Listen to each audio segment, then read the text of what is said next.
The evening sun bled across the horizon of Savo, casting long shadows over the jungle.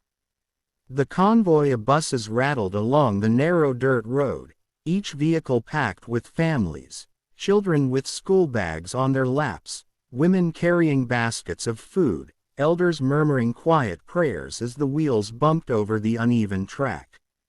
A pair of security jeeps moved at the front and back, their drivers alert but relaxed, believing this route to be safe enough.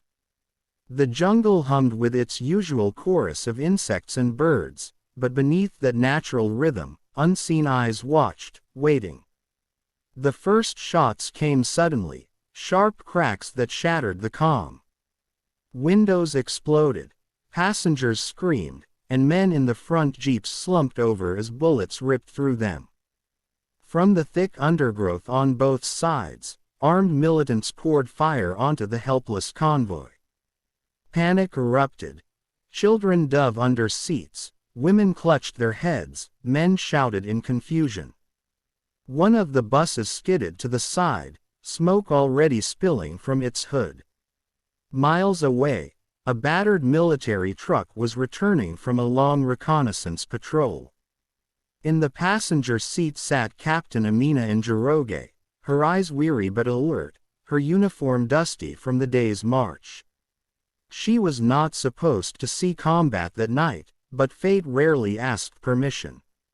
The distress call came over the radio, broken by static yet unmistakable. The convoy was under attack, civilians trapped, enemy strength unknown. For a brief moment silence filled the truck, soldiers glancing at their captain. Reinforcements were far, perhaps hours away. Amina's jaw tightened. "If we wait, they'll all be slaughtered," she said. "We move now." Her driver hesitated only a second before slamming his foot down. The truck roared forward, bouncing over ruts and potholes. Weapons were checked, magazines slammed into place, prayers whispered under breath. Amina sat forward, rifle across her knees, eyes fixed on the treeline ahead where smoke was beginning to rise. When they arrived, the scene was hell itself. Flames licked from the side of a burning bus, black smoke curling upward. Men with rifles in ragged clothes darted through the trees, firing indiscriminately into the convoy. Civilians scattered like frightened animals, their cries lost beneath the roar of gunfire. One woman stumbled into the road clutching a baby, only to be dragged back by another as bullets chewed the ground around them. Amina didn't hesitate. The truck screeched to a halt and she leapt down, barking orders. Her soldiers fanned out, forming a defensive line to draw fire. Bullets hissed through the air, thudding into metal, biting into bark. Amina dropped to one knee, sighted her rifle, and fired a controlled burst that sent two attackers sprawling. Then she rose and charged forward, her voice ringing above the chaos. "Follow me. Stay low. Stay together." A cluster of civilians turned toward her, eyes wide, faces streaked with dust and tears. Somehow, her presence cut through their terror. She led them to a dry gully on the side of the road, urging them to crawl down for cover. Then she went back. Again and again she darted into the kill zone, each time dragging or carrying more survivors, ignoring the bullets that tore the leaves around her.